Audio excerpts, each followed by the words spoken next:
திருவிருந்துக்காக வாசிக்கும்படியாக தெரிந்து கொள்ளப்பட்ட வசனம் லூக்கா 22ஆம் அதிகாரம் 14 20 வசனங்கள் முடிய. வேளை வந்தபோது அவரும் அவருடனே கூட 12 அப்போஸ்தலரும் பந்தியிருந்தார்கள்.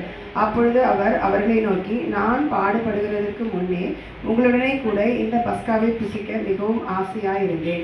தேவனுடைய ராஜ்யத்திலே இது நிறைவேறும் அளவும் நான் இனி இதை புசிப்பதில்லை என்று உங்களுக்கு சொல்கிறேன் என்று சொல்லி அவர் பாத்திரத்தை எடுத்து ஸ்தோத்திரம் பண்ணி, நீங்கள் இதை வாங்கி உங்களுக்குள்ளே பங்கிட்டுக் கொள்ளுங்கள். தேவனுடைய ராஜ்யம் வரும் அளவும் நான் திராட்சை பழரசத்தை பானம் பண்ணுவதில்லை என்று உங்களுக்கு சொல்கிறேன் என்றார். பின்பு அவர் அப்பத்தை எடுத்து ஸ்தோத்திரம் பண்ணி அதை பிட்டு அவர்களுக்கு கொடுத்து, இது உங்களுக்காக கொடுக்கப்படுகிற என்னுடைய சரீரமாயிருக்கிறது, என்னை நினைவு கூறும்படி இதை செய்யுங்கள் என்றார்.